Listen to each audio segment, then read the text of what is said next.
to draw the last of the heroes. There will be more like secret side heroes and stuff, and I'd like to reference my other games in some of the heroes, but you know, and just have some kind of secret characters. But for the story, for the main roster of heroes, we just have 4 left to do, and I've just noticed this one's lacking a shadow from his hair and his helmet, so just doing that quickly. And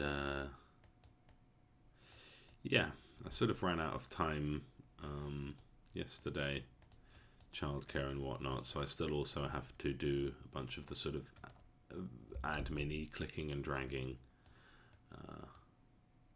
so we'll do some of that.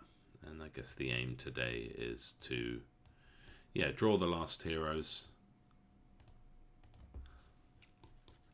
There we go, that looks a bit better, doesn't it? And yeah, and then kind of pop them in. So where do we start with here? So we've got 4 heroes to draw, and these are the leaders of the demon faction. So we'll have our sort of main villain of the game. Obviously this is orcs versus humans mainly, with the demons coming in at the end. So the main villain, you could say, is Cruel, the leader of the orcs. But the leader of the demons, the demon faction, is, I'm just getting up my hero list, so we've got Archibald, and sort of sounds a bit like Archimond, but Archibald is just like a normal name, and it's kind of a silly name. I don't know if we'll keep this name, but this is what I've got for now.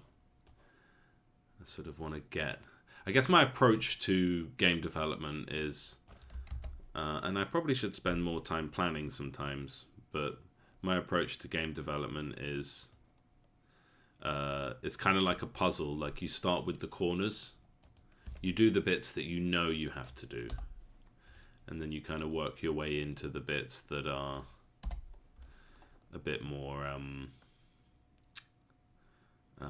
should we say, like, yeah, you start with the bits that you know you have to do, and then you kind of come into the other parts. Okay, I'm just going to grab this and paste him in here so I can just grab the colors.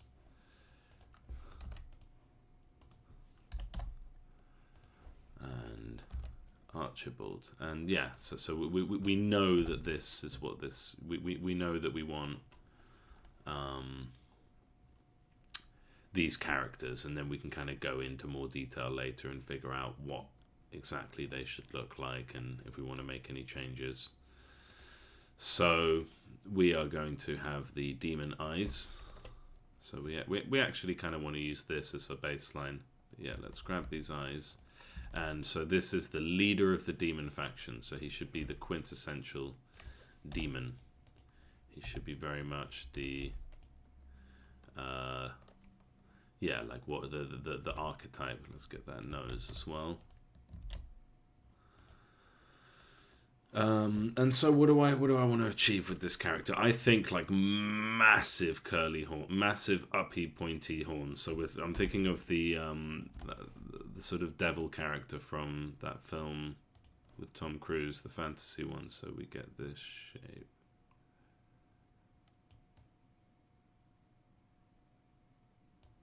Yeah, I think that's kind of nailed it first try.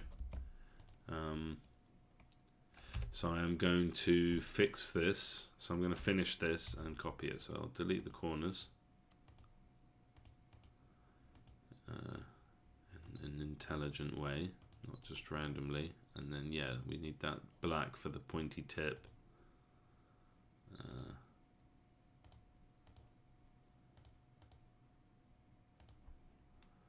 Yeah, delete the corners to give it that sort of sharp look. And then we need our horn color. So I'll just grab this, pop it in another layer, and then another sprite, and we'll just get that baseline color. I think that should be a bit more curved.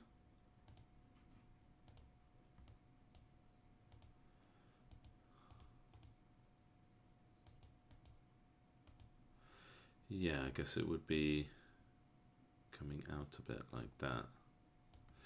Okay, and then we'll fill that to help with our blocking. Yeah, I think that looks pretty good.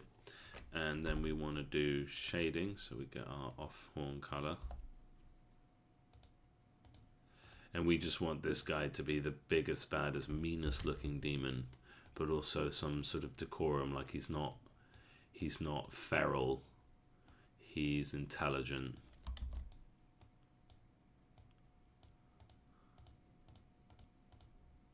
Use the line tool.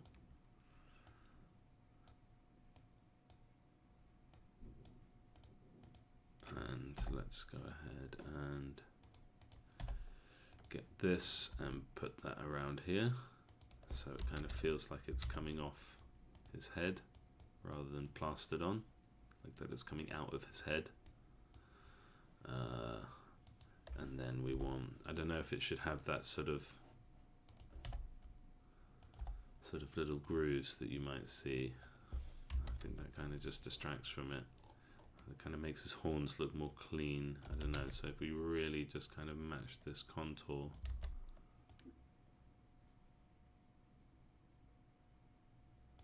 Does that look better? Does that look worse? I think that just kind of makes it look messy. No, let's keep it nice and clean. And yeah, it's got some shape to it, so we take that and we flip, paste, and now he has horns. Yeah, I think that looks good. His horns look impressive. It's not like these ones, but they are very big. And we might consider adding, like, could they be like massive horns, kind of like the what do you call them? The guys from Warhammer with the massive horns. The sort of what are they called? Khorne, demons of Khorne. So, but I don't really have enough space for like that level of massive horn. But maybe we can make an exception. So we would have another sprite which is much wider. That would just be the horns, and I can kind of plaster them on in Unity. What would that look like?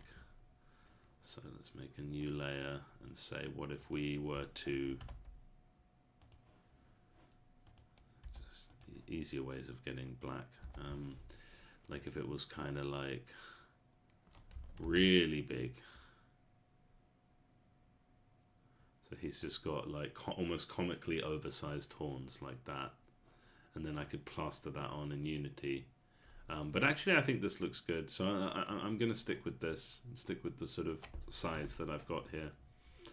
I don't want those eyebrows, so I'm just going to go ahead and, but we want to really make an effort, so like the eyebrows, I'm going to go get some reference image. I'm going to get like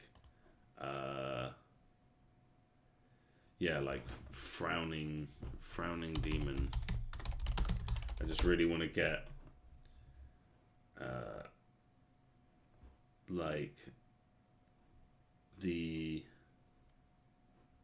yeah, actually here's a skull. So actually if we have, so I'm just looking at a skull image, and if we have this almost as kind of like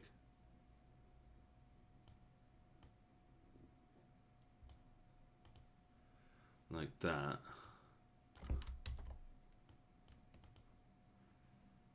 and starts to give him, kind of looks like an ass. And then kind of continue this line up. So what if he had,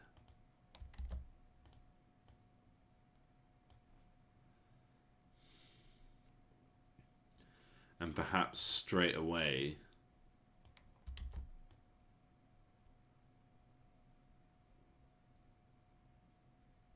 and this guy's like primordial in terms of like his origin and his character, so like he's not gonna look like feral, but he's gonna look like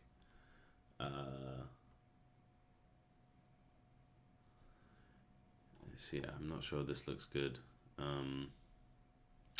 So yeah, what we might do is make him a level 4 demon just right off the bat, so he has fully white eyes, which does kind of give him a feral nature. What if we were to, just experimenting a bit here. No, that kind of doesn't quite do it.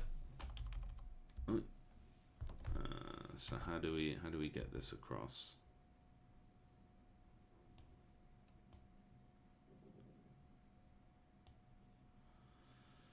Should he have? I think he should have bigger eyes.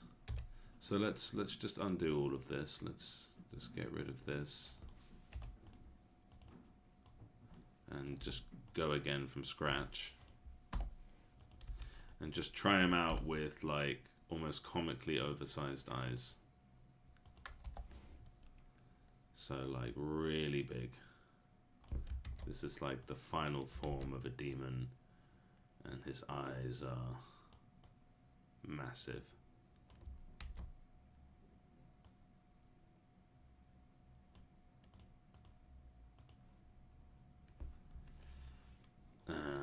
That does end up making him look a bit feral.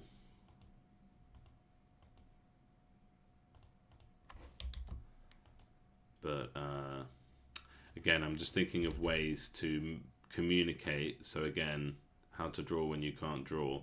To communicate that this guy is the boss. This guy is the extreme of everything we've seen so far. So I'm actually going to want to copy that eye. So I should have done that on the other layer. So what I'll do is I'll just grab that and we'll do our sort of flip and paste and then kind of fix the positioning, just so I don't have to redraw that. But yeah, I think that is our eye. I think that is the way to go here.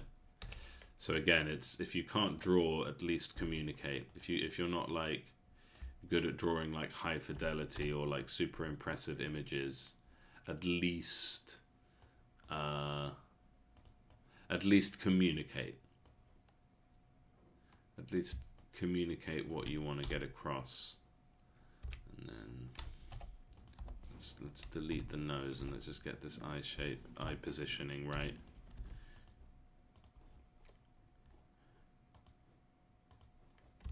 So yeah, I think this can be one more to the left, maybe two more.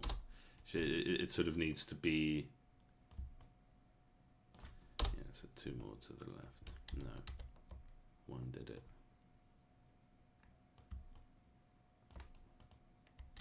Yeah, one was fine. And I like the symmetry here. I think that's part of what takes away some of the over exaggerated feral nature of the beast. So yeah, let's get the same exact eye color, which is like 236. So not quite 255. And should we give him pupils?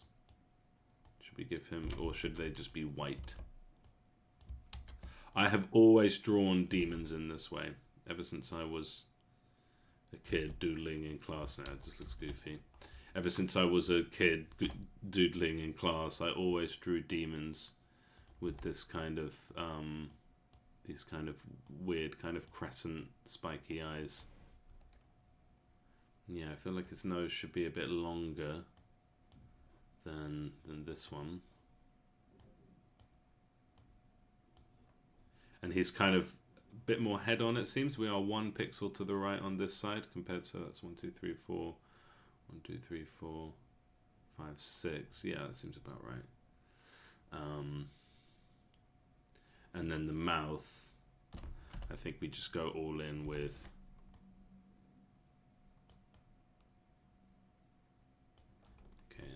I don't want corner inclusive.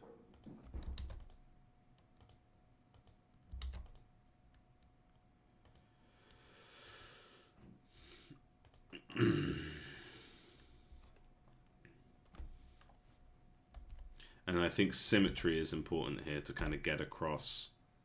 If I don't do symmetry, it's going to look, if it's not symmetrical, it's gonna look too feral in a way. So yeah, once again, I'm gonna grab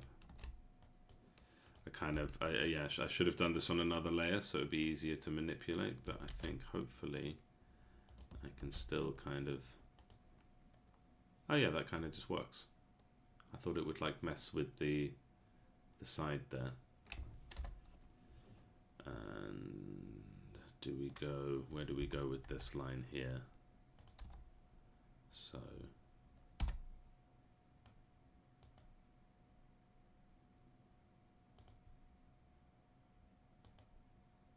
Oh, this is wrong.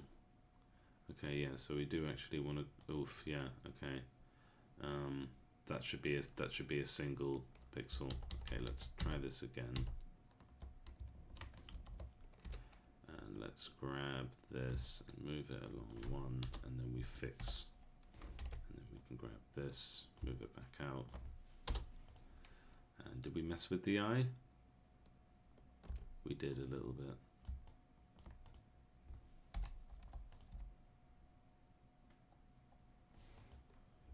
Huh, that can't be right, yeah, so that's...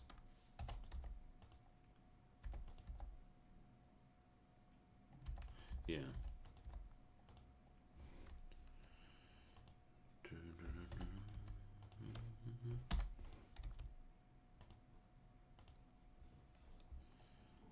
Okay, and flip back. And do I want this line? Oh, I think luck. My first game was called Blacksmith. And that was finished about 7 years ago. So I started that about 9 years ago, and it's about being a so the aim was to make a game like Stardew Valley, but you play as a blacksmith instead of a farmer.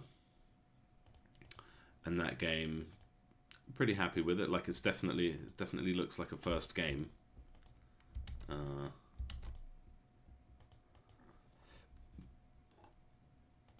And yeah, thanks for asking. So yeah, it's available if you want to check that out. I don't think there's a demo. No, there's not a demo. But yeah, that was all about, I guess what makes it different is instead of just selling random items to random NPCs, there was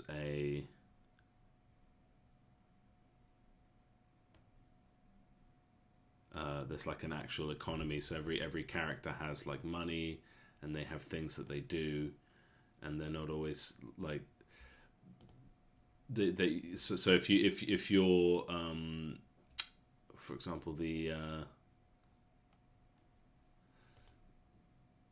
innkeeper of the town, if he had good equipment, it would heal heroes more every day. This is wrong. I think I do want to grab. I'm happy with this side. So let's take that, do the flip, paste, reverse, and then grab this, move it in one. It's easier than drawing it again. And so yeah, that was Blacksmith. This game is Warbeans.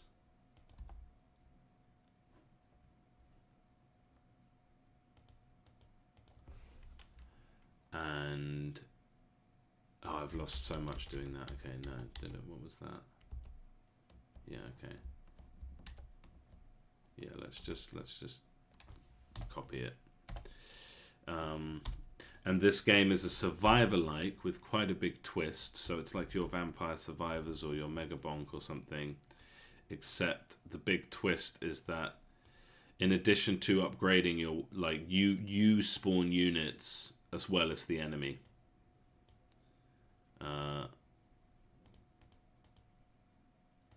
So in addition to upgrading your weapons, you're also upgrading the units that you spawn in. So you end up with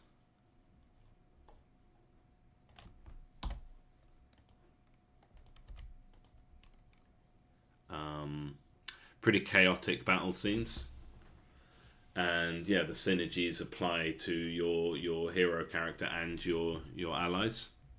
So yeah, you can get shield bearers and casters and ranged units and melee units, and they all benefit from different upgrades. And yeah, they all benefit from different upgrades. And so I'm just going to shade this now. They all benefit from different upgrades and artifacts. Artifacts are pretty powerful. So artifacts are like, some people call them talents in some other games.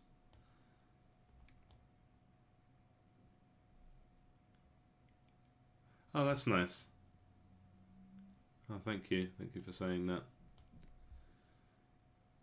Yeah. Yeah, this game is... So yeah, I think it's an interesting concept. It is easier said than done. I'd say the biggest challenge with making this game is, of course, the USP, the fact that you've got... So I could just mirror that, but... the fact that you've got a whole bunch of different units provides a lot of design challenges. It kind of means that...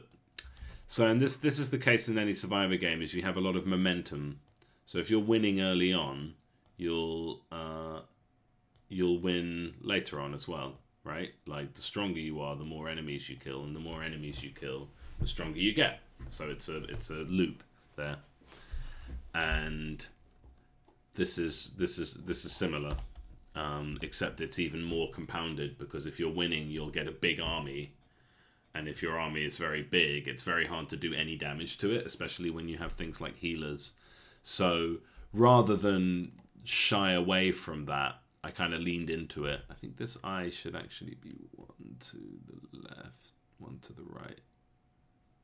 So I'm going to do that, and then fix the off bits, so then the nose comes back in, and this pixel just got moved.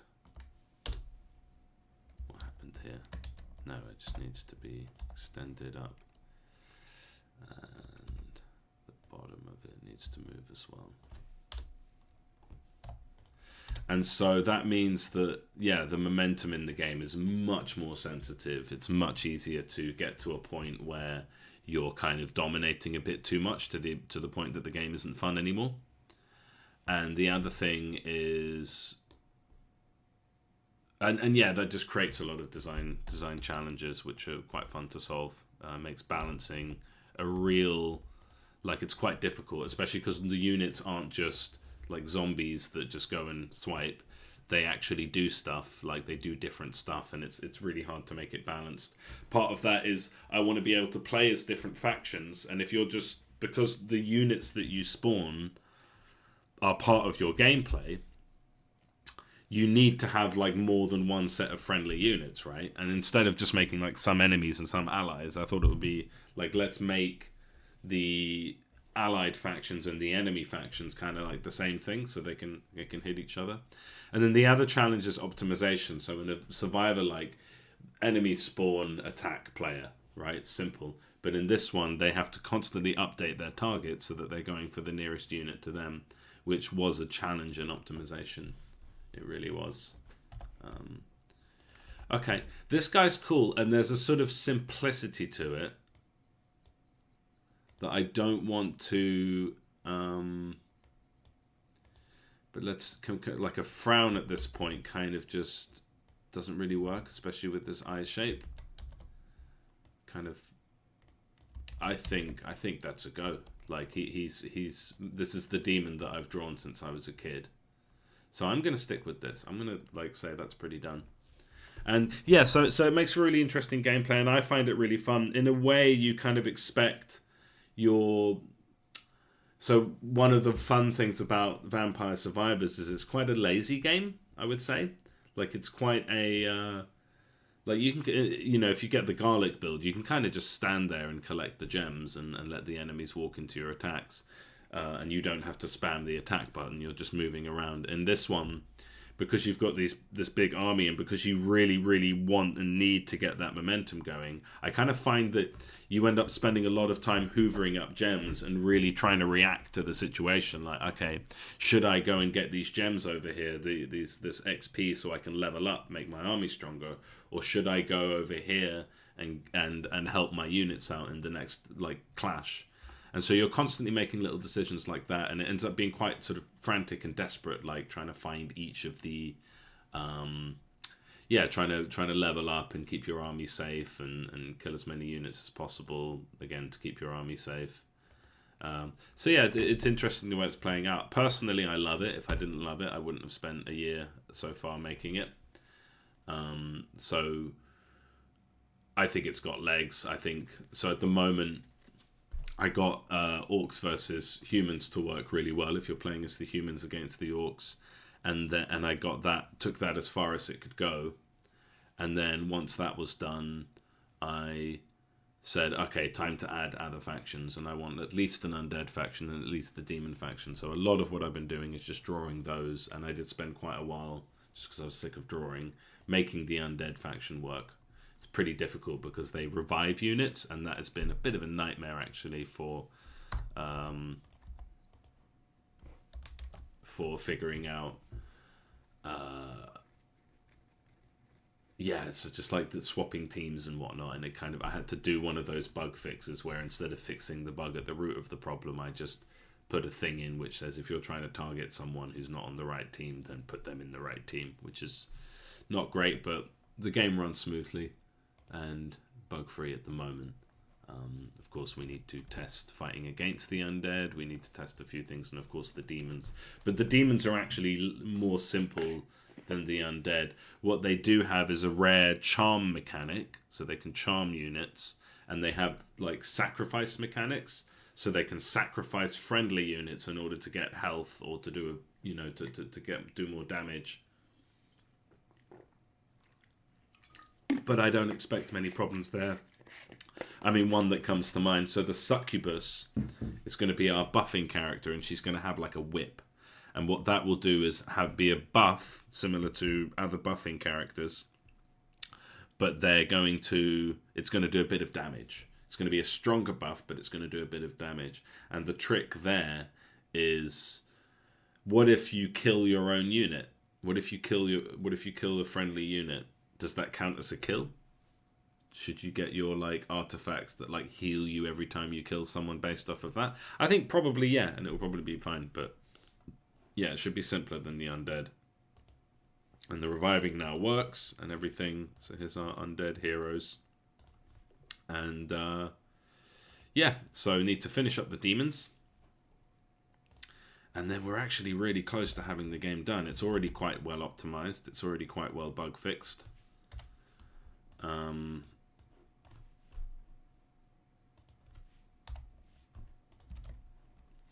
So we're kind of good to go. Okay, so the next character. So I'm happy with this. It's very simple, but I think simple is good. This one is Etisilef. So that's Felicity backwards. So the undead character here. She's actually a demon in disguise. She's kind of your kind of Kel'Thuzad type character, like who is sort of posing as a undead, but is actually really working for the demons. And so that's kind of her role. So this is the same character, and Etisilef is Felicity backwards. None of the names are final. Etisilef and Felicity was kind of a play on the fact that they're all beans. Because Felicity it can be shortened to Flick, and it's a bit rude, but Flick Bean means something a bit rude. So yeah, we want to kind of keep this general look. I think if we keep the lips, the nose, and the beauty spot there, but I do want to give her demon eyes. So we're just going to paste those in here. Did I? On the wrong layer.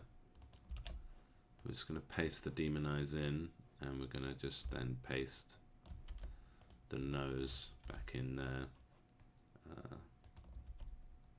Yeah, and actually I've accidentally put all of this on layer 2, so we actually need to go back.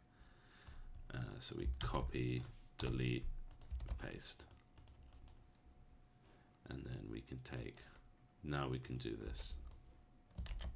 Copy, paste. And then let's just swap this color. And keep that beauty spot exactly where it is. I think beauty spot is a fun way of just giving a character a bit of that kind of appeal. I chose beans, so it was a misguided attempt, or sort of, I would say, like a failed attempt to copy Brotato. So Brotato is a survivor-like that has potatoes. Part of it is because I know I'm not a very good artist. I need to draw simple characters.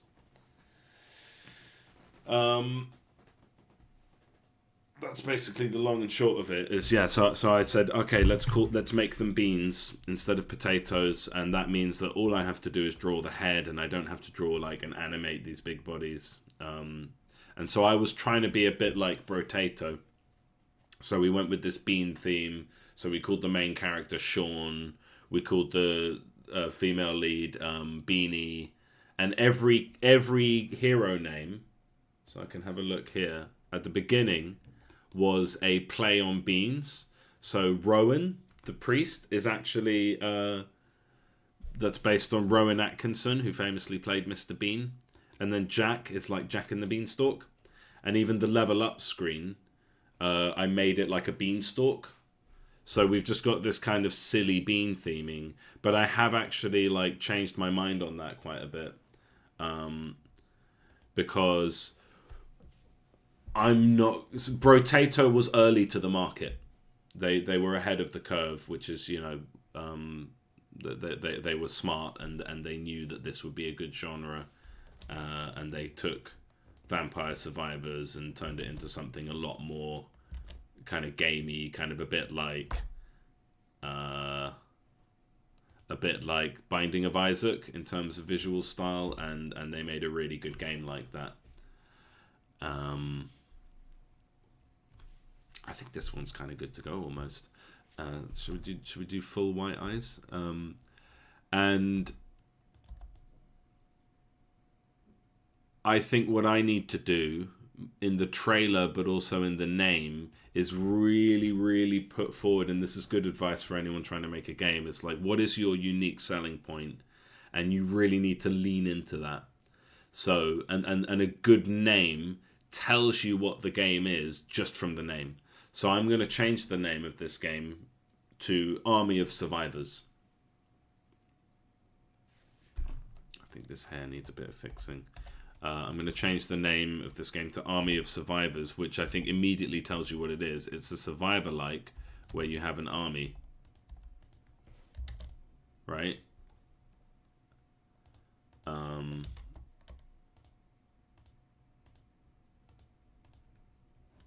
It's a survivor-like, where you have an army.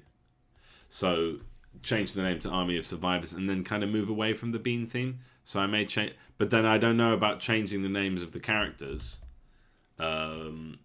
because I don't know. I think it's just like a fun, like vestigial thing about the names.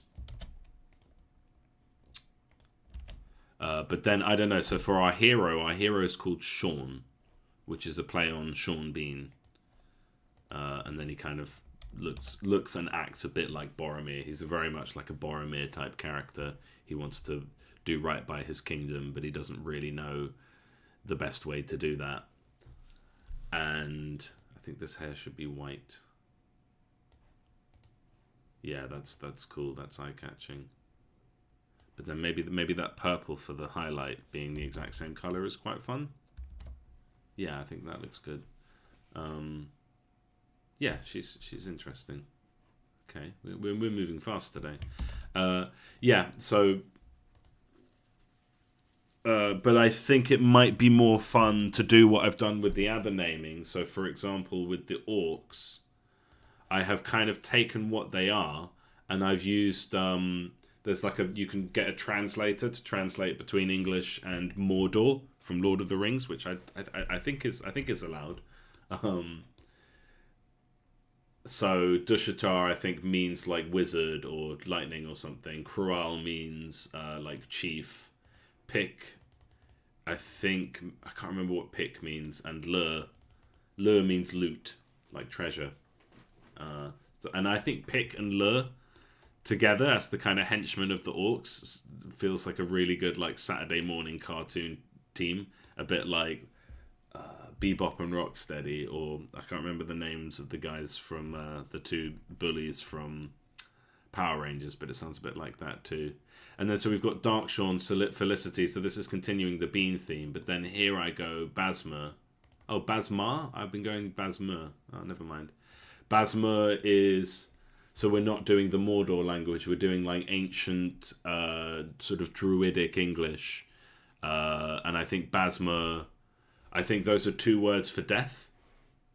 I can't remember exactly what it was, but Basma also kind of sounds like a necromancer's name, doesn't it? And I think that naming convention is good. And then with the demons, I've kind of kept the sort of funny, but I'm going to move a little bit back from the comedy side and kind of play it a little bit more straight. So I might change these names. Felicity can go with something, again, like Runic Druidic English, or maybe Felicity's fine. Etisaleth is her name backwards. Archibald is a bit too silly. Lucy, like Lucifer, it might also be a bit silly. I like Floater. Floater kind of reminds me of Slimer. And then, yeah, maybe Rowan and Jack are fine. But maybe Rowan should have a more, like, priestly name. Like Reginald or something like that. Reginald is a kingly name. But it could be a priestly name. And then Beanie. And then Sean for the hero. I'm thinking more like something that's reminiscent of Boromir or something like that. He's very much an Arthas-like character from Warcraft. So maybe something that kind of reminds you of those names, right? Something that reminds you of Arthas. So just like a very, again, so like Alexander, like a very kingly name, but keeping in with the fantasy, like not a name that you're familiar with. So not Alexander, but like, I mean, Arthur. Arthur could work. That's a kingly name. Arthur's not so common anymore. I like the name Arthur. And then Beanie, like something like roguish, like a sort of slightly peasantish name, like she's a peasant girl who maybe rose through the ranks through talent. So like I'm probably going to rename the characters, but for now I'm just finishing. I've had, like, I hate drawing, and I had this big job, which is draw all of the demons, draw the undead and the demons. I drew the undead, got the undead working in the game, bug fixed the resurrection mechanics, and now it's time to draw the last heroes, and then that's all of the characters. Then I need to draw some weapons, and then it's just one thing at a time. There's just so much to do. I really wish I could have just handed this off over to an artist who could do it for me, but I don't have that kind of money or friends, sadly. Okay, so the next ones we have are Floater and Lucy. So Lucy's an interesting one. I like the idea of keeping this as a sort of feminine character. So if we took, and this is our Flame Lord here, which is the sort of type that Lucy is. Oh, we have to consider as well. So you see all of the demons, the way they show that they've leveled up is by the flames in their eyes. And I wonder if it's cool that this guy doesn't have the flames, like he doesn't need them, or if he should just have the flames. Because then it kind of messes with the visage. I think my instinct is no. And I'm just going to I'm not going to have a week of meetings with an art direction team to figure out the answer to that question. I'm just going to say no. But this one, by contrast, will absolutely be the flamey head one. This is a hero whose special is that they summon meteors, and they are a fiery person. Lucy at the moment doesn't have to fit, but Lucy just being a name for Lucifer makes it feminine. And again, I'm not going to call her Lucy, but it kind of makes me think, let's stick with that theming, or like let's take, just to kind of make interesting looking characters, let's take this and feminize it. So how do you feminize a demon like this? I think, and yeah, we kind of want the DNA again, kind of showing. Oh no, the horns are on the actual character. Okay, never mind. So I'll have to carefully take that. And yeah, again, so communicating things where drawing kind of fails me. So if I can communicate that this is this is of the same species or the same type as Is that right? The same sort of species or type as the that's our demon here. Okay, we go like this and we paste that. Yeah.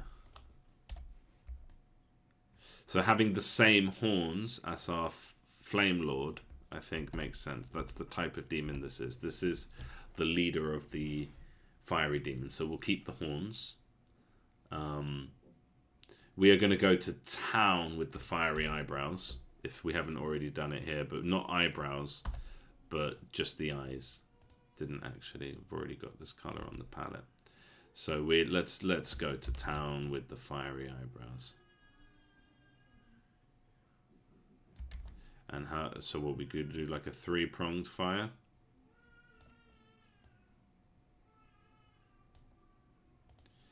And let's fully envelop the eyes with this 3-pronged fire. Now I can hear my boy crying downstairs because he's teething. Okay, this is a bit too straight.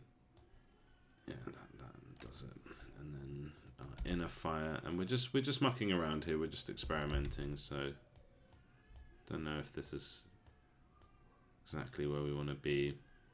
And then the inner flame can really kind of match the contours there of the eyes.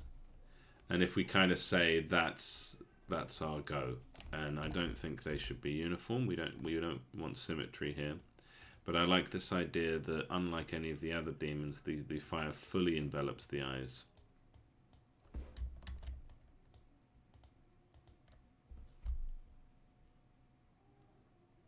Yeah, I have to think about the drawing in lieu of talent with drawing, basically.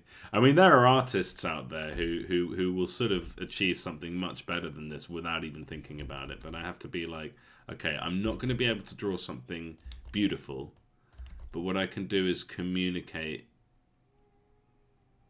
what I want to achieve with, like, who is this character? You know, we have a consistent visual language in lieu of a pretty visual language. And I'm really just kind of trying to cut corners wherever I can and just hopefully end up with some characters that are quite compelling. So yeah, if you saw my last stream, it's how to draw when you can't draw. And this is... I'm quite happy with these characters in the end. So, you know, we you know, this is a really simple one to draw. This one's a simple one to draw. I'm not too happy with this one, though. But I am happy with how the goat ended up looking. Kind of looks a bit weird and uncanny and deranged. I'm happy with how this ended up looking. Kind of simple. And then those eyes always being the stage 4. They have the whited out demon eyes.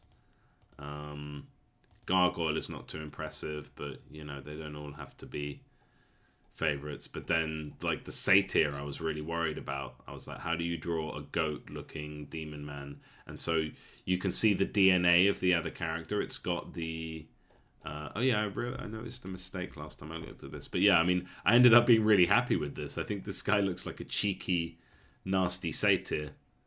And the way the character evolves, like, her horns get a bit more curly, and the flaming eyes, like, I'm quite happy with that. And this is, I cannot draw. I have never learned how to draw.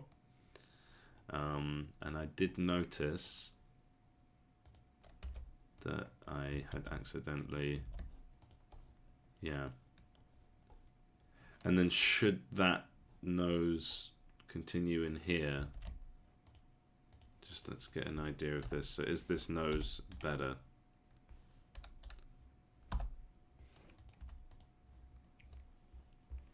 I kind of think it is, actually. So yeah, we'll keep that.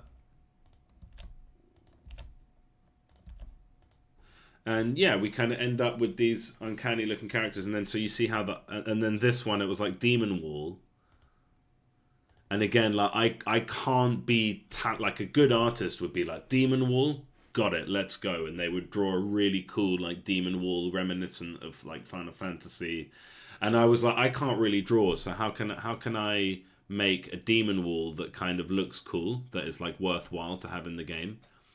And I ended up going to the Thwomper from Nintendo. So it ended up being inspired by the Thwomper from Nintendo and being like, oh yeah, okay, Demon Wall. and it just hit me Thwomper, which is that big block guy with the spikes that blocks you. So I kind of did a similar-ish shape to the mouth, and kind of took inspiration from the way they drew their eyebrows, and kind of, but then made it more, kept it demonic, used my demon eyes. So it's not the Thwomper's eyes, but these are the eyes that I've consistently done for all the demons. Again, visual language in lieu of visual fidelity and beauty. And we ended up with this, and I'm quite happy with this. And then, as he evolves, he just gets the fiery eyes, just like all the other demons, and the cracks. I mean, I'll make a video on it that's a bit more streamlined, but I've made some notes on how to draw when you can't draw. I think I've got that over here somewhere in my little cringy YouTube script section, because I wish I didn't have to do YouTube, but I do. So like a good way to learn how to draw is start with low resolution pixels. So what I've done here is I've limited myself to quite a low resolution, which is a style choice, but it's mainly a necessity choice. I know that I'm gonna like run out of energy. I'm not gonna be able to do this at like a higher resolution pixel art. Like I'm not gonna be able to do that. So I restricted the amount of pixels to sort of the bare minimum just to get across what I wanted to get across. And what that does is it teaches you lots of little things. Like, what does it do if I add 1 pixel here? What does that do for his smile? Can we take that? We're on layer 2. What does that do? Just adding 1 pixel there. What did that do? Why is there no pixel here? Should there be a pixel here? Does that make the teeth look sharper or less sharp? Right? And you just end up in this really simple space. I'm going to add that to the thing, like try removing pixels. What does it do to the image? And just like this one's a really good example, right? This one's a really good example. Look at this. Fine. But did these pixels improve it? I think they did. It's 2 pixels. It could not be a simpler addition that you make that just gives this guy a bit more sinister energy. Right? It's just a couple pixels. So you learn little things like that, and I think that kind of is going to slowly but surely increase your visual IQ, your ability to basically take something that you've thought of in your head and actually translate it across and say, okay, this character is a sly bugger. He's trying to get Corral to go into a war that he can't win because he's working with the demons. He wants lots of death and destruction. He's not interested in winning a battle. He actually wants a battle that is on the wire, so that to maximize casualties. So he's a sly bastard, and just that 1 pixel there. And if I was working with double the pixels, it would be a little bit more difficult to get that across, right? Work with few pixels, work with few colors. So this could be 3-tone. We could take this color, and this color, and find the in-between, like that. And we could add another layer of shading, which might improve the image. But again, kind of restricting each color to 2 tones. When you're not good at... If you're good at drawing, do that. It's a double-edged sword, but I like it relies less on finesse skill, right? Which I don't have. So it becomes it's a double-edged sword, but it's definitely the sword for me because I don't have that finesse skill. I can't really. I think I can. Like if I visualize, let me think like a happy orc. I can think of a happy orc. But if I really, and so just take an image like that in your head, like happy orc. What does that look like? Think of a camp orc, right? What does that look like? But then when you actually go into detail and examine that image that just popped up in your head. Where are the lines? How is that actually translated into an image, right? And it's difficult. It's difficult. But if you do it at a low resolution, you can kind of find the bits where it makes sense. And then, yeah, working with fewer colors just restricts your palette. And it means that you're going to have the mental space to be able to handle it. Because if you go, no, the games that I like, you have 3 tones of pixels, so I need to do the same, then everything's going to take too long. You're going to make so many mistakes as a amateur artist like me that you want to. This is a mistake. I feel like this should be symmetrical. Yeah, you're going to make so many mistakes. It's going to take forever, and what you want is to.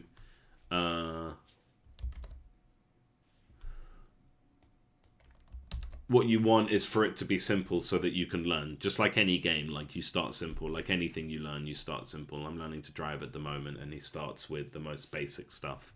Yeah, I'm a bit old to be learning to drive, but you know, that's my reference point at the moment. Is the way we break up the task and we keep it simple. And then the other one is using references. So I made a game called Interrogation Simulator, and again, I can't draw, so I have to trace to a degree. I don't recommend tracing an image and then posting it and then passing it off as your own art, but certainly if we're doing combined with these, yeah, so don't copy other people and call it your own, but combined with the first point. So like I would take, so for Interrogation Simulator, can I open my Steam? Yeah, I haven't got any sensitive information. You can see the games I play. But Interrogation Simulator. So this, can we go store page? This guy here, that's Hannibal Lecter. That's me tracing Hannibal Lecter from the first movie, from Silence of the Lambs, but using this rule of, oh my god, there's a missing pixel there. I think I fixed that later. Using this rule of keeping it two-tone. Keeping it two-tone and keeping this low resolution. And we end up with this image that so far seems to be kind of eye-catching. Like people check this game out because they find this image compelling. And all of these are pictures of actual people that I found that looked a bit like the character that I wanted to show. Right? But again, just sticking to these rules and sticking to this visual language. So we've got 2 tones for the hair, 2 tones for the face, black for the features, black nose, black mouth, black eyes, no irises, no whites on the eyes, always a clean blue shirt. And so you trace images, but following these rules of simplicity, I think is a good way to learn to draw and a good way to create compelling images, even if you're not very good at drawing. Like I'm not very good at drawing. And then, of course, keep it simple. And then, yeah, as I've been banging on about, a consistent visual language. So I can't show through finesse that this guy is level 1 and this guy is level 4. So we just have this consistent visual language of level 4 units. So actually the fiery eyes are the combined ones. So this is tier 2 units. But level 4 is always white eyes. Always white eyes. We go from eyes to white eyes. Always those eyes. And that except in this case. And that creates... And again, it's just visual language. So you don't need, especially for games, you don't need this to be a beautiful image, but you need it to communicate. So that when a character, when the player sees this unit, they know immediately that this is a level 4 gremlin. Right? This is a level 1 hound. This is a 2 or 3 hound. This is a level 4 hound. Right? And this one with the fiery eyes. This is a tier 2 unit. This is a tier 2 unit. This is level 3 tier 2. This is level 4 tier 2. So yeah, communicate and then iterate.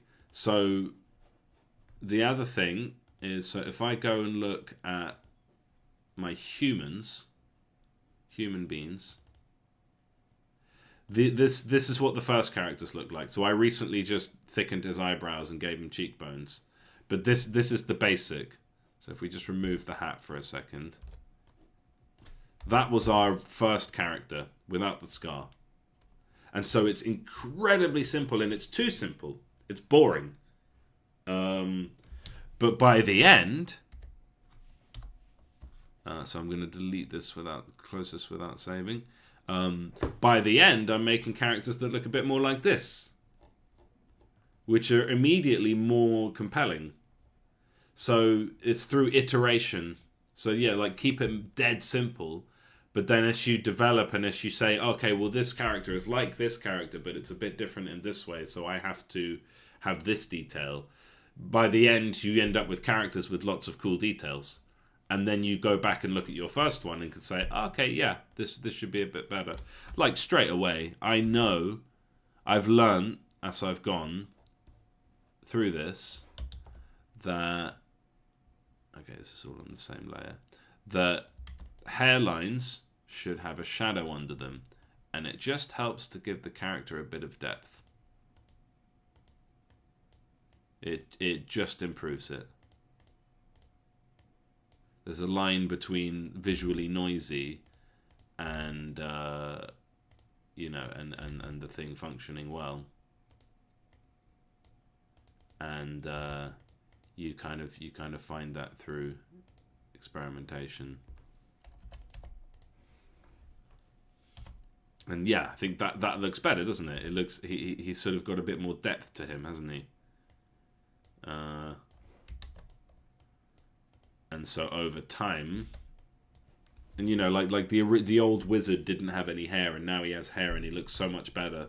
And it's like, yeah, especially at my level, like I'm a low level character, so a low level drawer, so it doesn't take much XP for me to level up. So by the time I finish the project, I've leveled up quite a lot, and then I can go back to the first areas and kind of S rank them. Just to really hammer home the game thing. So I can go back to my early humans and maybe some of my goblins and just zhuzh them up a bit, make them a bit more interesting looking. And then by the end, we should have a game with all of these guys. With all of these guys dancing around. You know, like especially like this kind of dude bouncing around the screen next to this guy and this guy. Like we're gonna have quite an interesting image at the end of it.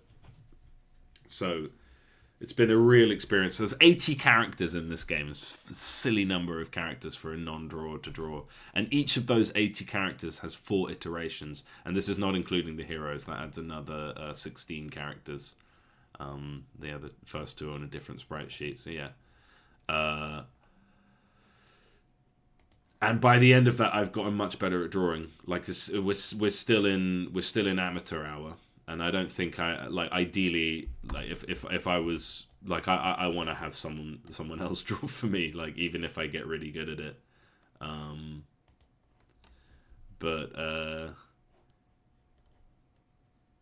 Yeah, so that's, you know. So I'm gonna make a video on that. Yes, you know that by the end of the project you'll have improved, so don't worry about making each thing great. You can come back to it later. So yeah, if you're like every image has to be perfect before you move on to the next one, you won't finish. You'll burn out.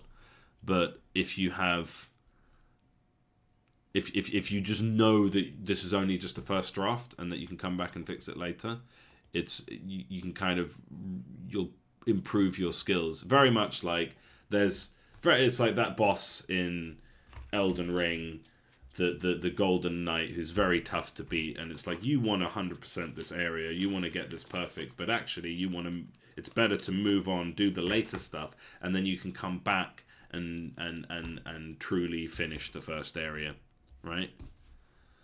So yeah, I definitely should make this video because I think there's some interesting points that I've learned there. I mean, a lot of it depends on like how to draw when you can't draw. Well, these are shit. So you haven't actually solved the problem. I don't know. Maybe I have, maybe I haven't. We'll see. So yeah, thanks for asking. It's nice to have something to talk about. Okay, so let's do this Flame Lord. So I want the standard demon nose, I think. Don't need to break the box there. And this character, being a hero, should have their own mouth. Is this? Yeah, should have their own mouth. And I think it should be like a mouth with fire coming out of it. But I wonder, how do I get that across at this level of detail without kind of breaking my rules? So what does this character look like? So we've got our dude like that. The imp. The imp is happy, is smiling. So if we have I think that's a good one to go for. And I'll just draw an organic mouth. And yeah, Unity's great. Unity's great. The reason I used Unity, so I didn't study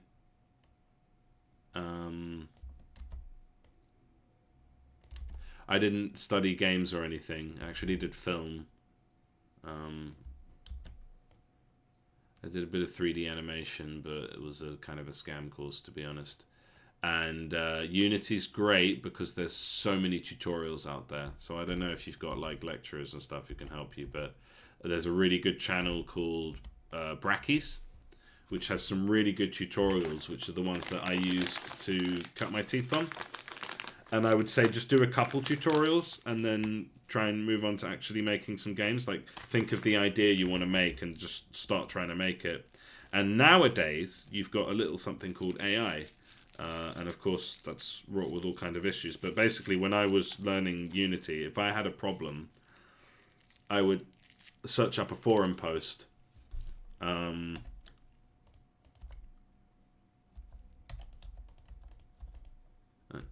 I would look up a forum, I would type it into Google, and I may or may not find a forum post where someone has had the same problem and someone has answered it. So that's how I would find my answers, right? Now, and you know, it might be like different scenario, like it didn't always work great because yeah, there wasn't always an answer to the question. I couldn't always find an answer to the question I was asking. Yeah, no, AI, you're very right to hate AI. But so my point is, like, I would type a, I'm not going to put Google on the stream, but I would type a question. I would say, oh, how do I make a like loot rarity system, for example, right? And I would find all sorts of different things, and I would have to comb through all these different forum posts and stuff to find something that was relevant to me. And more often than not, I didn't find the answer, so I had to just bang my head against the keyboard until I figured it out. Nowadays, if I ask a question into Google in a similar way, Gemini tends to answer for me, the AI Gemini, and it will actually give me a really good answer that is actually bloody useful. Saving me a lot of time and stress to get to the right answer. You're not wrong to hate AI, but just like with anything, I mean, you know, it's bloody cliche, but it's useful if you use it right, and that is true. But like, for someone who's learning how to program, and one of the problems that can happen is because you've got AI teaching you to program, you can kind of like get stuck in easy mode. So you'll be like, oh well, the AI actually just has the answer. I'll just do what the AI told me, and then you never really learn how to do it. But then that's the same as having a teacher. It's like you could say, oh well, if you have a teacher to teach you how to drive, then you're never really learning how to drive, are you? Because you can always just ask your teacher. I think that's just bullshit. Like, your teacher, like having a teacher is good. Having a teacher is good. Having someone you can ask that can actually give you the answer. Now, always the aim is to not require the input of the teacher. But it's nice to have that. It's not a bad thing to have that, for sure. I feel like this ended up looking a bit blocky.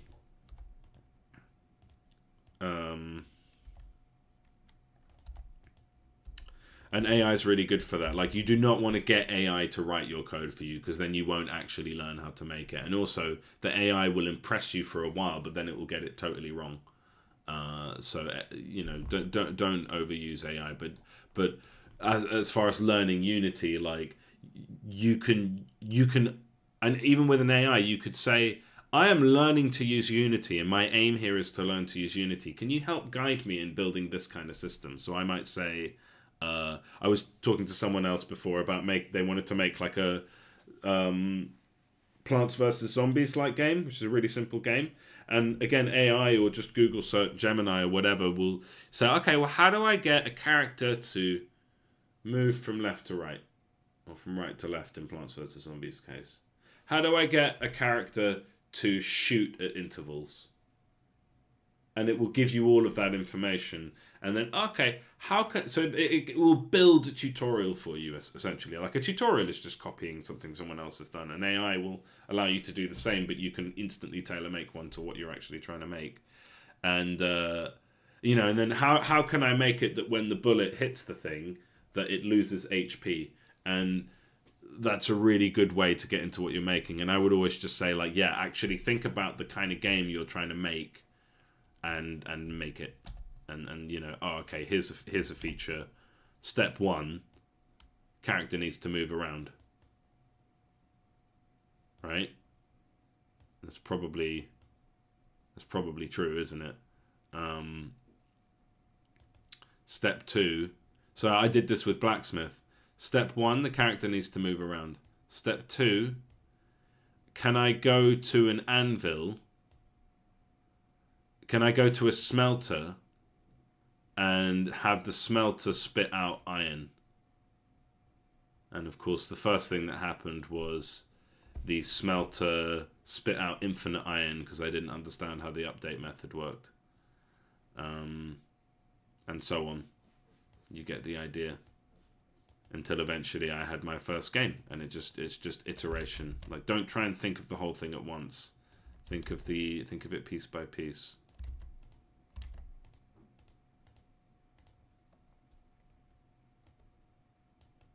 And yeah, anyone can learn how to make games. That's the other thing, is I didn't learn how to make games for such a long time, because I just never fathomed that I would be able to. I was like, oh, that's for like maths geniuses, which I'm still not. But it turns out it's actually quite accessible.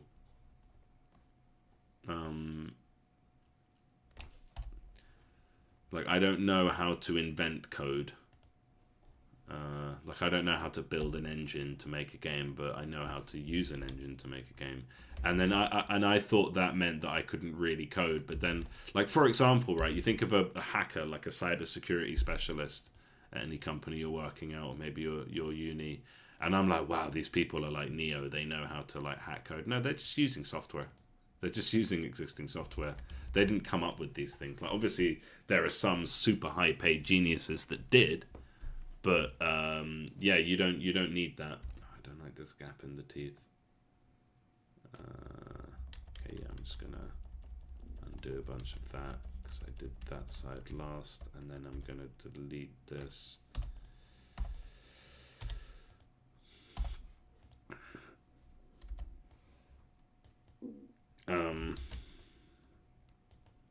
So yeah, I would say go for it. Are you studying game design at uni, or like computer science or something? Or are you doing, or is it like more of a hobby you're thinking of?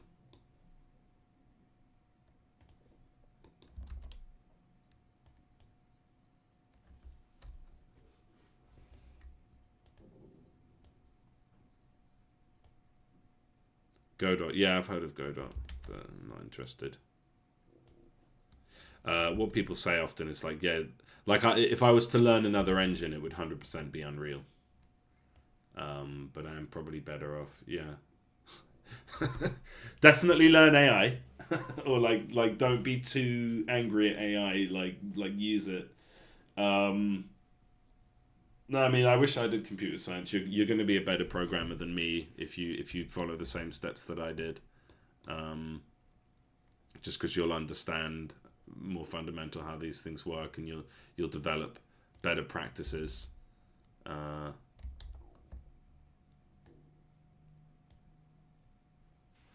And yeah, no, that's a good thing to study.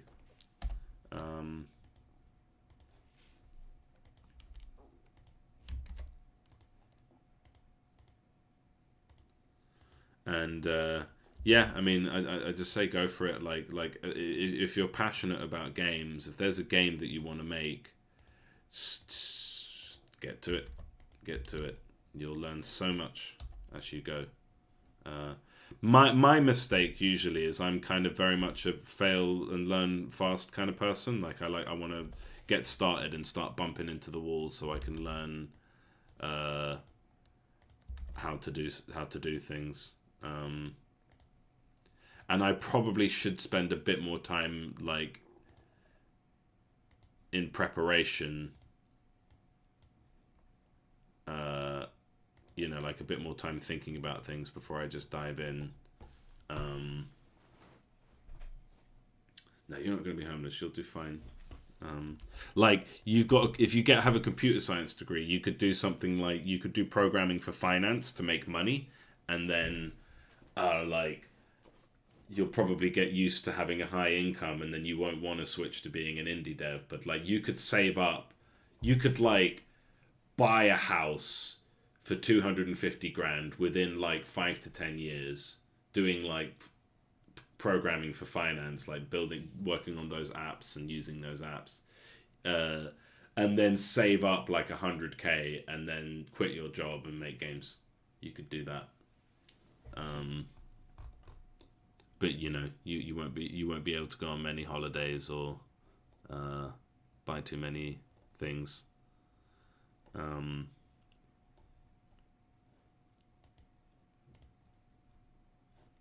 Okay, so how would we like have a fire, like a beard of fire?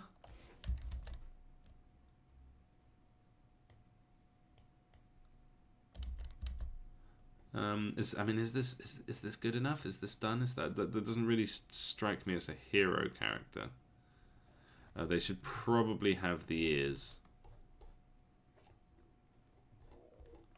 Oh, and yeah, they should have like the flaming crown as well. So let's get these ears from the one without the crown.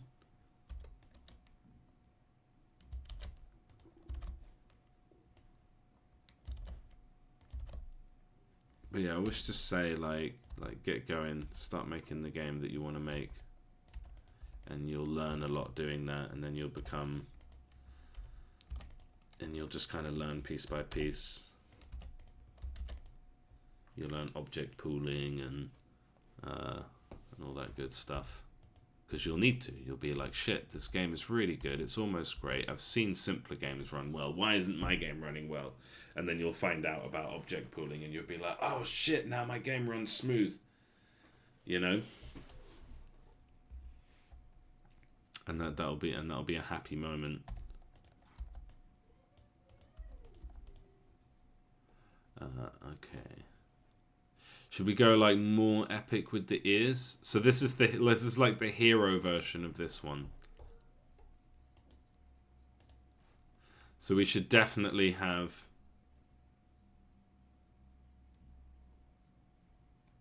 Yeah, I don't know about Roblox. I'm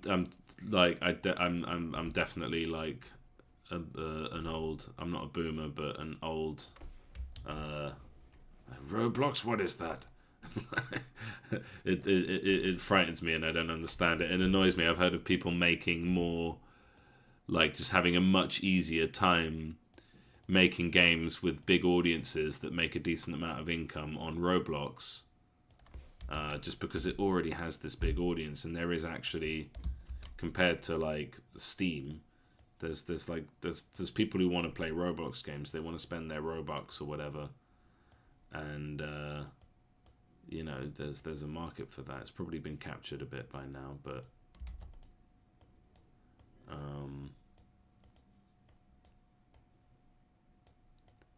so yeah, I don't know about I can't help you with the Roblox stuff. I mean, yeah, I made games in Little Big Planet a couple times, and yeah, again, it's just like you're then gonna want to go to like a real engine.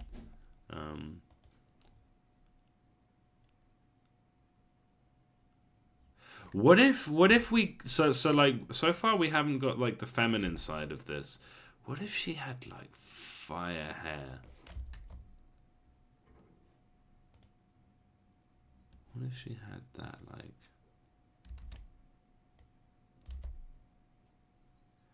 literally like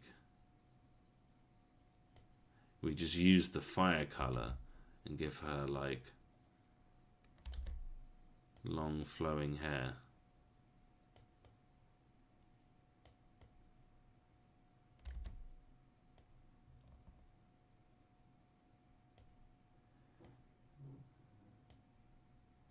I'm on a separate layer, yeah, and I'm actually going to do a copy just in case I do something that's difficult to undo. Yeah, what if we give... I think this is going to look silly.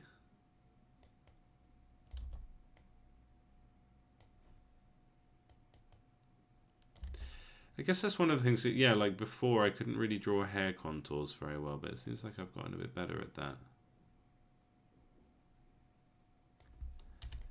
Oh, what's the missing part? Okay, yeah, so yeah, let's just draw this.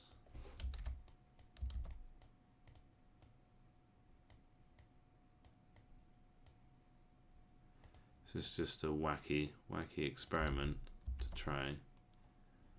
Oh, we're missing a pixel on that horn. Is this the case here as well? Yeah, it is.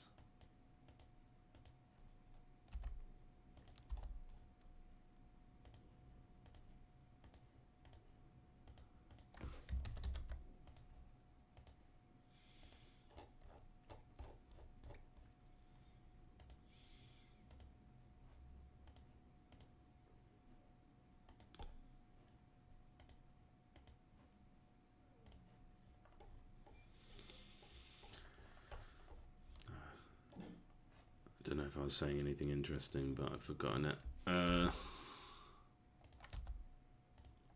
wacky experiment. Just to see how this goes. No, it looks silly.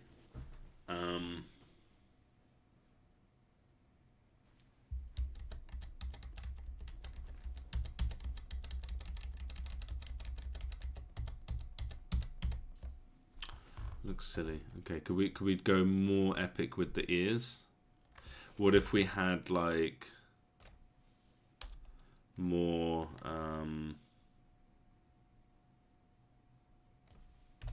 like horny kind of ears, like devil horns, but like still presenting as ears like that, so it's still the same kind of DNA but accentuated a lot.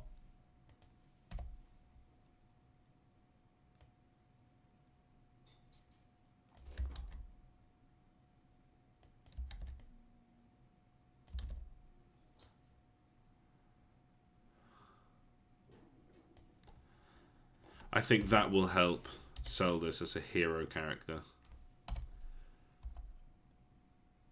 I think that's working. Yeah, we can.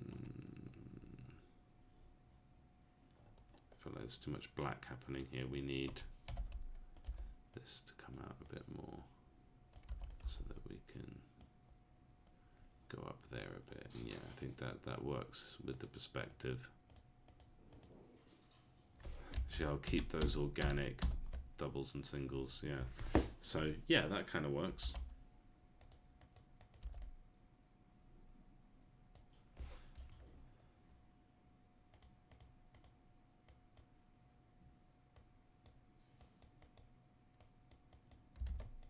Yeah, I think that helps sell it. And also kind of weirdly adds that feminine quality I was kind of looking for.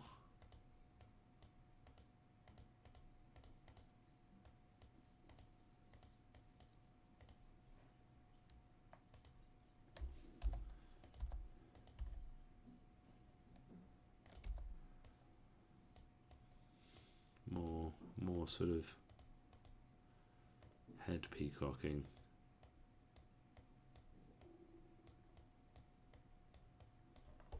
Yeah, that does help set it aside from. I think I should be comparing it with this one. But then this one looks more like a sort of flame lord. But what if we?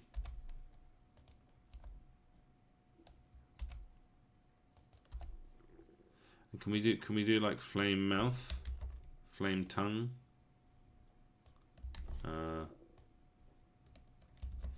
Not really with my level.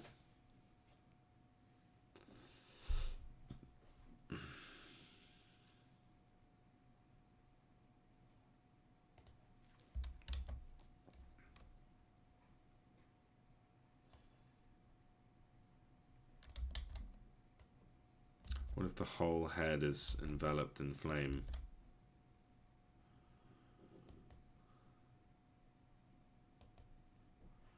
It's going to be too much.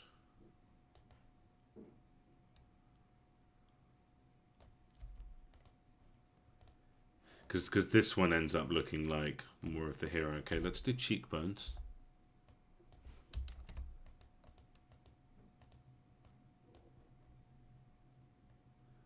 Kind of almost dimples.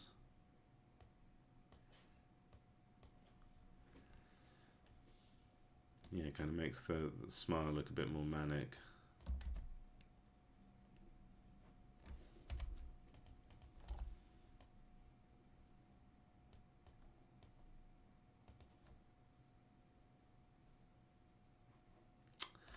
Don't think that's an improvement.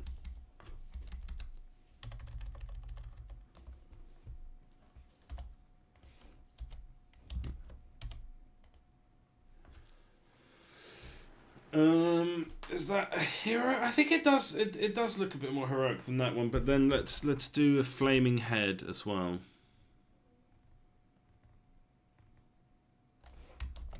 Can do a bit better than that.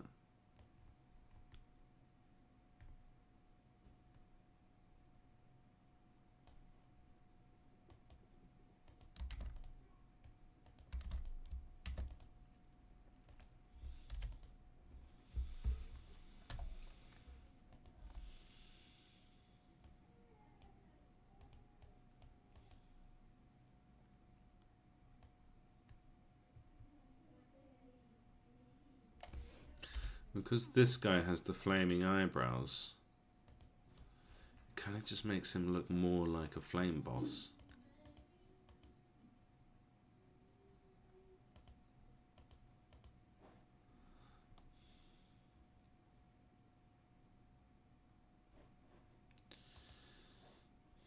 I've got an idea.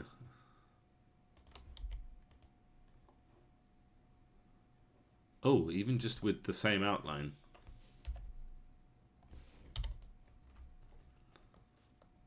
Yeah, that looks kind of gnarly. I think that might be it. That might be the fix. Just black.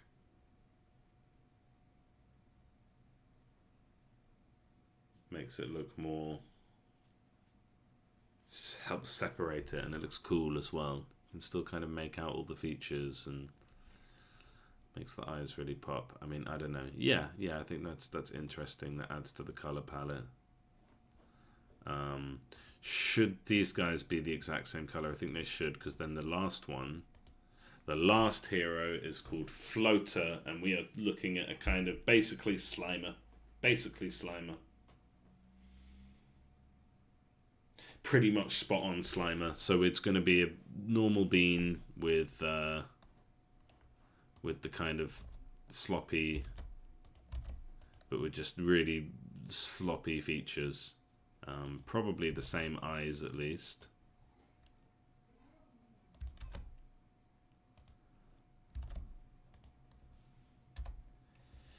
but he's gonna share the green of this tentacle. I think, is that a good idea?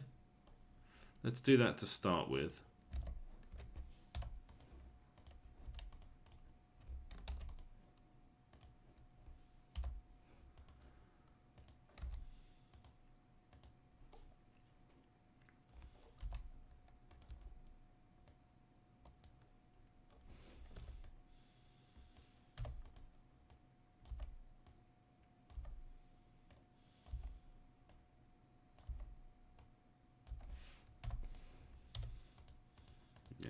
For the mouth as well, and we'll do, you know, like really messy, slimy. But I'm going to take a quick break. I will be back in 5.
Right.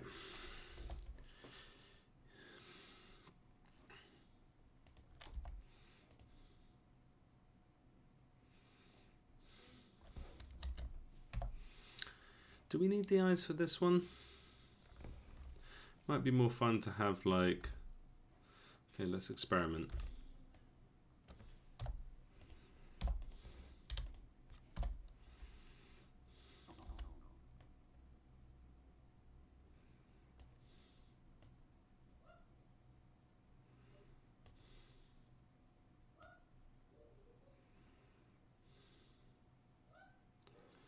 It's really drawing with feel here.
Around and experimenting, getting a look here.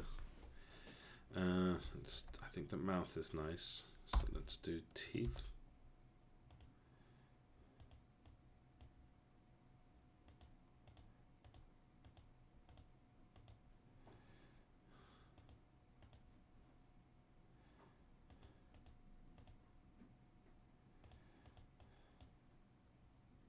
Let's do that in reverse.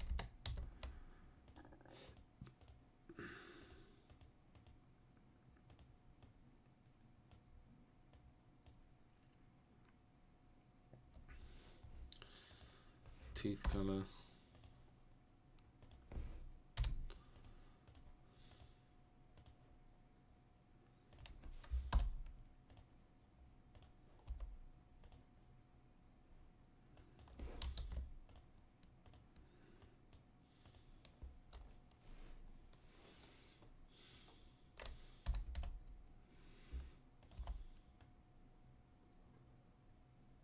Okay, straight away that's adding quite a lot.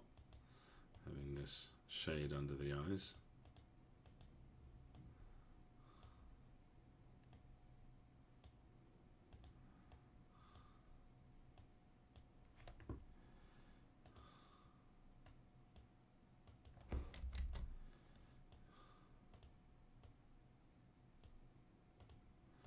We should shade the lips as well.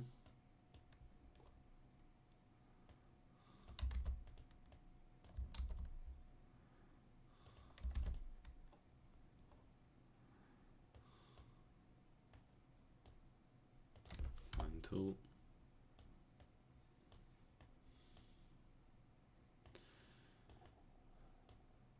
And there's something about making it sloppy, making it scrappy, rather than being too meticulous. That is very much in keeping with the character. So this guy's whole thing is he does debuffs.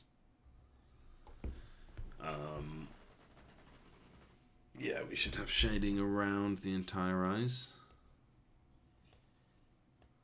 Like kind of double shading around the larger eye. Makes it feel like it's kind of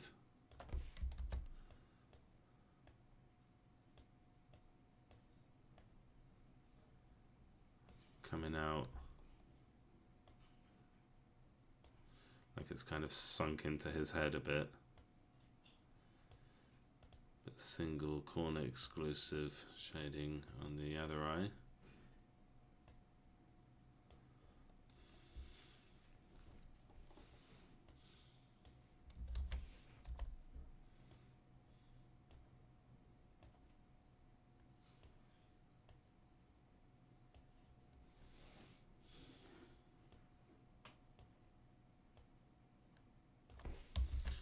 just really like unmeticulous, unsymmetrical.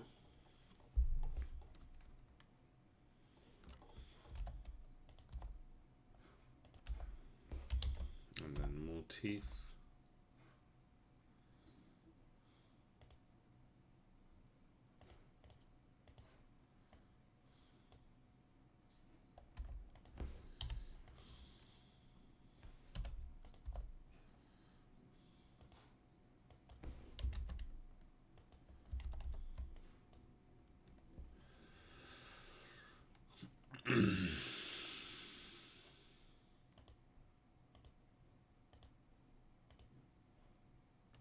Yeah, I think that works well.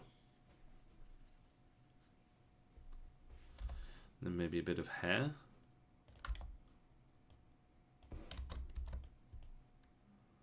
No, that's too zombie.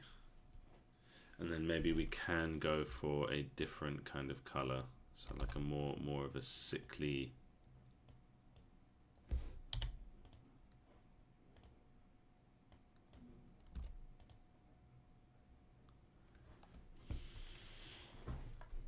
Floater. You know, in the interest of first draft and kind of just getting on with it, I'm going to call that done. Very simple one. And I'll remember that as I did him, I put barely any effort into it. I think we have our gang of heroes. She's the same exact colour as him. I think that fits. And then we've got our like kind of black demon here.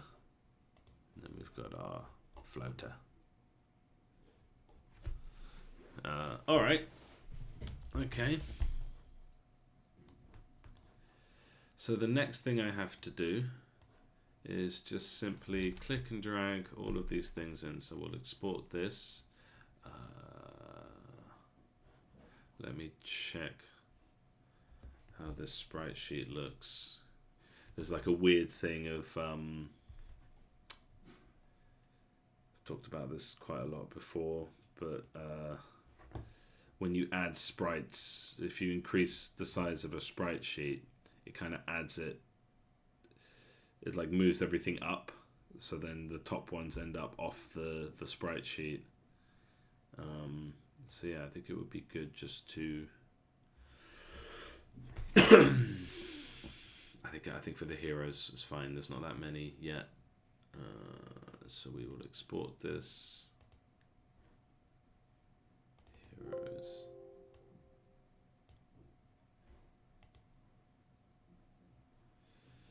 And then we go in. And this is this one. This is this one. See? It would be really nice if it like added it to the bottom. I mean, this must have come up for other devs before. I mean, maybe the thing is you're supposed to kind of plan this out a bit better and know the amount of sprites you're supposed to do and before you actually do it.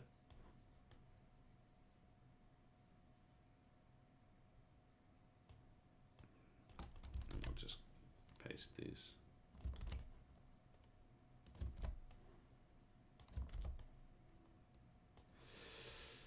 Okay, apply. Okay. So now let's start with the heroes just to get this one done. And Archibald.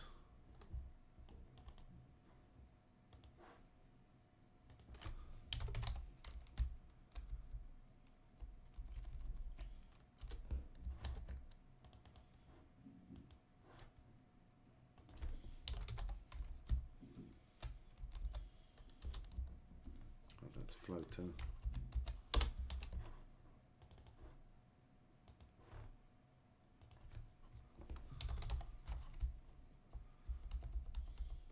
Lucy.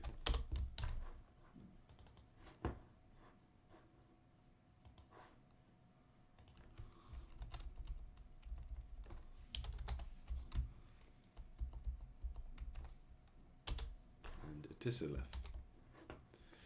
Okay. So that's actually the heroes done because I've already given them their. Oh no, I haven't done their special their stuff. So He starts with a demon, and what do we name the demon sword?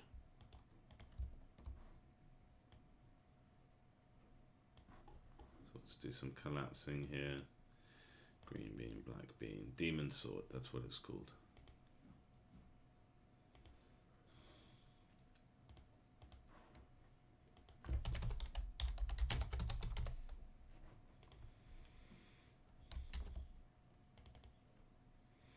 And then floater, what weapons would he have?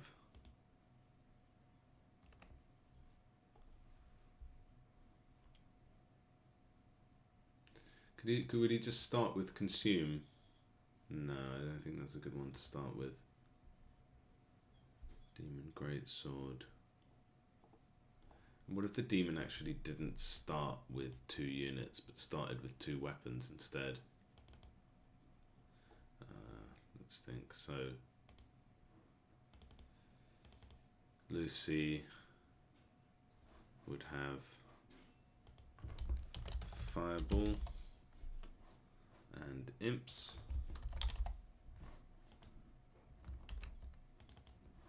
Tisselef would have demon sword, chaos hammer.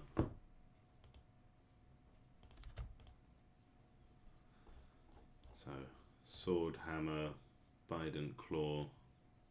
These relate to things that they can elements that they can combine with. Sacrifice, and like sacrifice is no good unless you have a weapon. So Tisselef should have the claw and should start with. So the thing is, if she starts with succubi, then that's not going to be very useful because succubi are buffers. So she would more likely start with like gremlins.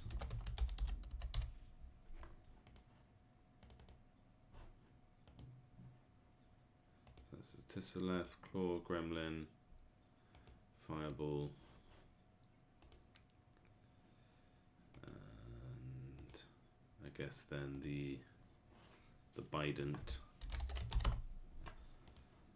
and allies would be. Actually, I think floater makes more sense with the gremlin. What do we have? Where are our characters?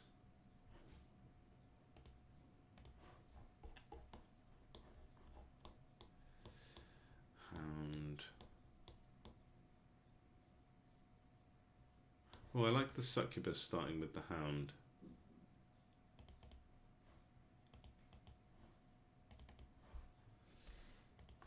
Hound.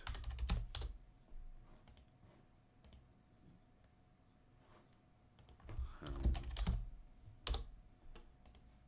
Save. Fireballs and imps, that's an easy one. Swords and demon sword being the leader. Dark sword and gremlin, and so he would have the bident.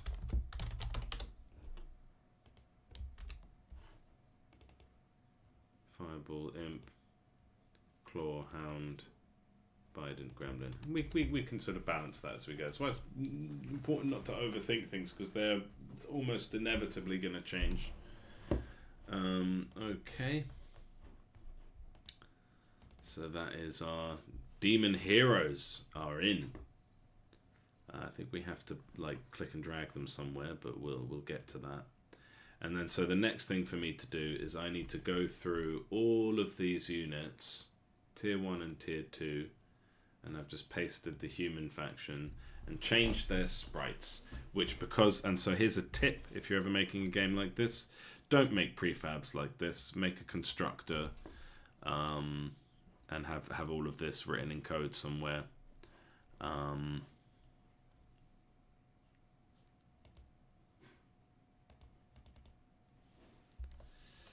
Because it's a hassle to add a character. Like it's not a huge deal, but this is level 99.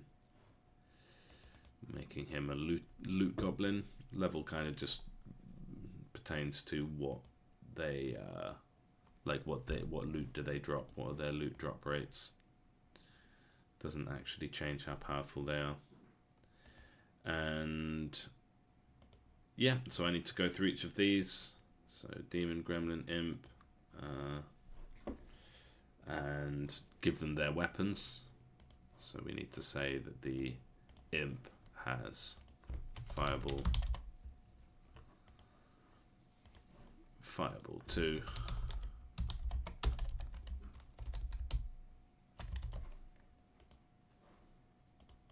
fireball 3,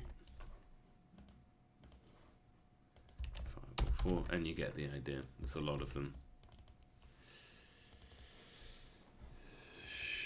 So this is very busy work. This is, I can completely switch off my brain for this. I just need to give them the right sprites. So we go, gremlin has spicy. Oh yeah, if I click on the thing, it takes me here, and then I can actually quite easily, is that going to be a better way of doing it? So the gremlin.